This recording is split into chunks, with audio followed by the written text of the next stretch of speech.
Praise the Lord. दोस्तों, हम आपका स्वागत करते हैं आज के बाइबल अध्ययन में। और आज हम बाइबल अध्ययन करेंगे मरकुस रचित सुसमाचार उसका 12 अध्याय 1 से 12 पद तक, जहां पर कुछ इस प्रकार से लिखा है। यदि आपके पास बाइबल है तो अपनी बाइबल को खोल लीजिए और हमारे साथ में आप स्टडी कीजिए। अगर नहीं भी है तो भी आप फोन में उसे पढ़ सकते हैं। फिर वह दृष्टांतों में उनसे बात करने लगा।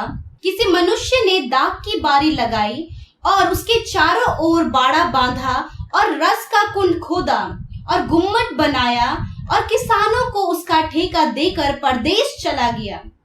फिर फल के मौसम में उसने किसानों के पास एक दास को भेजा कि किसानों से दाख की बारी के फलों का भाग ले।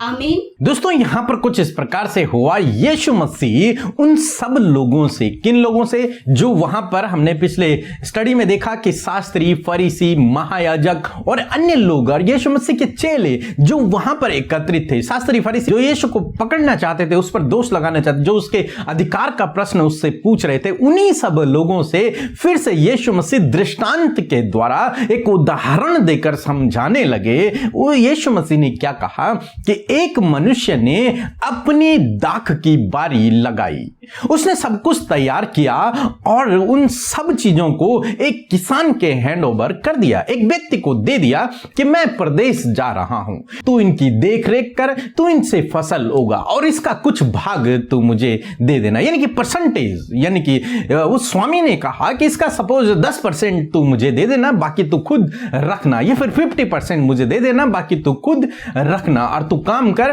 खेत मेरा है, बारी मेरी है।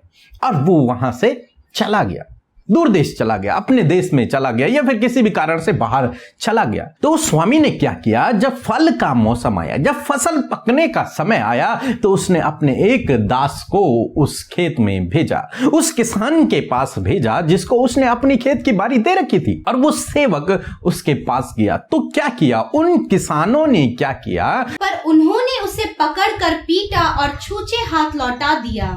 फिर उसने एक और दास को उनके पास भेजा, उन्होंने उसका सिर फोड़ डाला और उसका अपमान किया।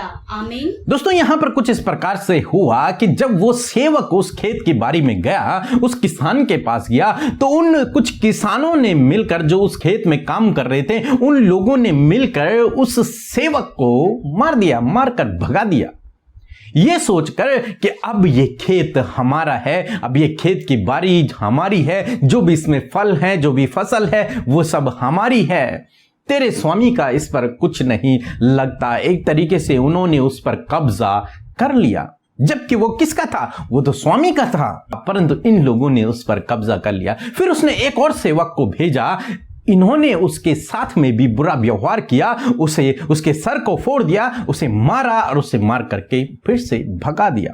फिर आगे देखते हैं क्या हुआ। फिर उसने एक और को भेजा और उन्होंने उसे मार डाला। तब उसने बहुतों को भेजा, उनमें से उन्होंने कुछ को पीटा और कुछ को मार डाला। आमीन। दोस्तों, फिर से उस खेत के मालिक ने, खेत के स्वामी ने अपने फिर और सेवकों को भेजता रहा, परंतु वे लोग उन्हें मारते चले गए, उन्हें भगाते चले गए, उनका अपमान करते चले गए। जितने उसने भेजे उन सब को इन्होंने मार दिया, मारकर भगा दिया, या फिर उन्हें जान से खत्म कर दिया, उनके सर फोड़ दिए। आगे देखते हैं आगे क्या हुआ। अब एक ही रह गया था जो उसका प्रिय पुत्र था। अंत में उसने उसे भी उनके पास यह समाचार भेजा कि वह मेरा पुत्र का आदर करेंगे। पर उन किसानों ने आपस में कहा, यही तो वारिस है, आओ हम इसे मार डालें, तब मिरास हमारी हो जाएगी। और उन्होंने उसे पकड़कर मार डाला, दाख की बारी के बाहर फेंक दिया। आमीन। दोस्तों, यहां पर फिर इस प्रकार से हुआ, जब खेत के स्वामी ने कई सेवकों को भेजा और उन्होंने सबको मार दिया, तब खेत के स्वामी ने सोचा कि मैं अपने बेटे को उनके पास भेजूंगा, और जब वो मेरे बेटे को देखेंगे तो इसका आदर सम्मान करेंगे, इसे पहचान लेंगे, शायद वो इसे नहीं मारेंगे, इसको आदर सम्मान करके हमारी दाख की बारी का जो परसेंटेज है वो दे देंगे। और स्वामी ने ऐसा ही किया, उसने अपने बेटे को भेजा, परंतु उन दुष्ट किसान किसानों ने जब उसके बेटे को देखा तो उन्होंने कहा, अरे यही तो इस खेत का वारिस होगा। स्वामी के मरने के बाद या स्वामी के बाद यही तो इस खेत का वारिस होगा, इसे पकड़ो और इसे मार दो। और उन्होंने उसे पकड़ा और उसे जान से मार दिया और खेत की बारी से बाहर फेंक दिया, ये सोचकर कि इसके मरने के बाद ये खेत परमानेंट हमारा हो जाएगा। और आगे हम देखते हैं क्या हुआ। इसलिए दाख की बारी का स्वामी क्या करेगा? वह आकर उन किसानों को नाश करेगा और दाख की बारी दूसरों को दे देगा। दोस्तों, यहां पर तब प्रभु यीशु मसीह ने एक बात को कहा। प्रभु यीशु मसीह ने कहा कि अब उस खेत का स्वामी क्या करेगा। उस खेत का स्वामी गुस्से में आकर उन खेत में जो किसान हैं, जिन्होंने उसके दासों को मारा है, जिन्होंने उसके बेटे को मारा है, उन्हें दंड देगा, उनका नाश कर देगा। दोस्तों, क्या आप जानते हैं कि प्रभु यीशु मसीह किसके बारे में यहां पर बातचीत कर रहे हैं और क्या शिक्षा प्रभु यीशु मसीह यहां पर देना चाह रहे हैं? दोस्तों, खेत का स्वामी है हमारा परमेश्वर, और जो किसान हैं वो लोग थे इजरायली लोग, जिनको परमेश्वर ने कुछ जिम्मेदारियां सौंपी हुई थी। फरीसी, शास्त्री, याजक लोग, इनको कुछ जिम्मेदारियां सौंपी हुई थी, अपनी खेत की बारी सौंपी हुई थी कि तुम इसमें काम करो, परंतु खेत का मालिक तो परमेश्वर है। और परमेश्वर ने अपने भविष्यवक्ताओं को कई बार इन लोगों को पास भेजा, परंतु इन लोगों ने ऊपर परमेश्वर के कई भविष्यवक्ताओं को मार गिराया। यहां तक कि यूहन्ना बपतिस्मा देने वाले का भी इन्होंने सर काट दिया। इन्होंने ये जो अधिकार में थे, राजाओं ने, शास्त्रियों ने, फरीसियों ने, याजकों ने, इन लोगों ने ही उनका विरोध किया और उन्हें उनके खेत में ना आने दिया, उनका विरोध कर दिया, उन्हें मार गिराया, उनको जान से खत्म कर दिया।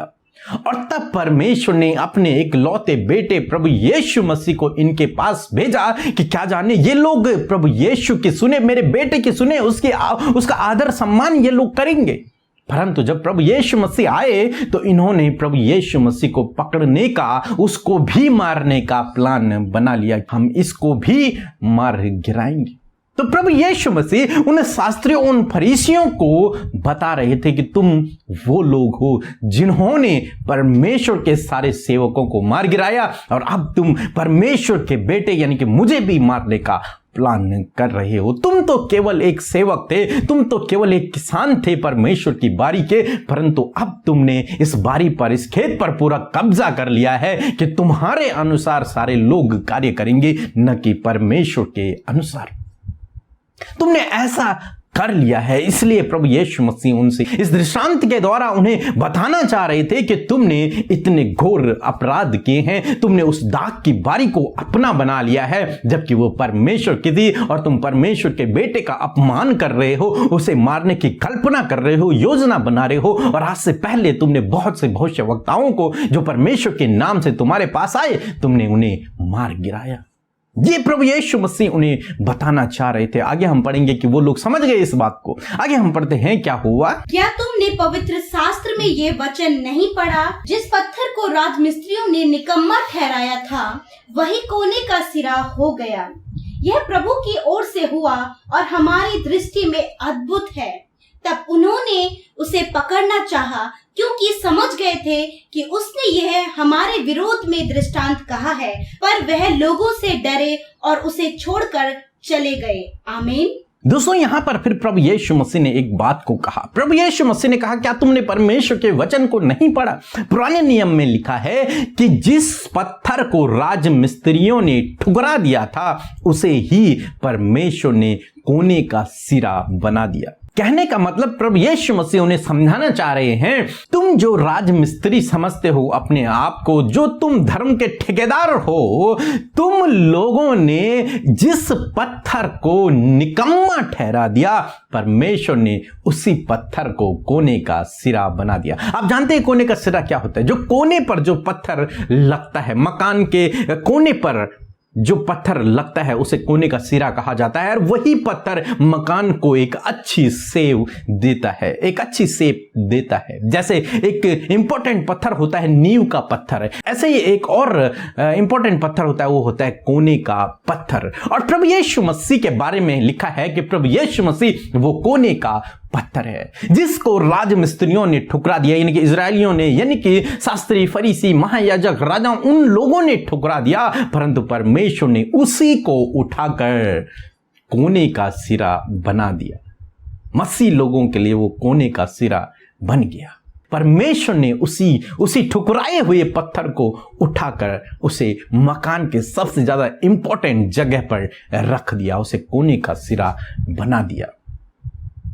दोस्तों, जब उन लोगों ने इस दृष्टांत को सुना तो वे समझ गए कि यीशु मसीह ये दृष्टांत हम लोगों के लिए कह रहा है। किन लोगों ने? शास्त्री, फरीसी, याजक, इजरायली। उन लोगों ने समझ लिया कि ये यीशु मसीह इस दृष्टांत को हमारे लिए कह रहा है, हम पर पॉइंट आउट कर रहा है कि तुमने मार गिराया परमेश्वर के भविष्यवक्ताओं को, और तुम मुझे भी मारने का प्लान कर रहे हो, परमेश्वर के पुत्र को भी मारने का प्लान कर रहे हो। ये सोच रहे हो हम इसे भी मार देंगे और दाग की भारी बारी से बाहर फेंक देंगे, तब इस पूरे देश पर हमारा ही राज होगा, सबसे ऊपर हम ही रहेंगे, हमारे ही नियम कानून चलेंगे।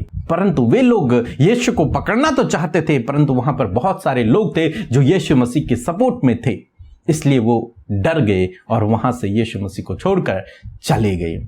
तो दोस्तों, हम यहां पर देखते हैं प्रभु यीशु मसीह इजरायलियों के लिए इस दृष्टांत को कह रहे थे। इजरायलियों मींस जो पद पर थे, जो याजक थे, जो शास्त्री थे, जो फरीसी थे, जो अपने आप को राजा समझते थे, उन लोगों के विरोध में प्रभु इस दृष्टांत को कह रहे हैं। और प्रभु यहां पर उन्हें इनडायरेक्टली समझाने की कोशिश भी कर रहे हैं कि मैं परमेश्वर का पुत्र हूं जिसे तुम मारने की कोशिश कर रहे हो, और तुमने परमेश्वर के विरोध में बहुत सारे अपराध किए हैं, तुमने उनके सेवकों को ठुकराया है, मार गिराया है। दोस्तों, मैं आशा करता हूं कि आज आप इस बाइबल अध्ययन को समझ गए होंगे। सो प्रभु आपको आशीष दे। आमीन।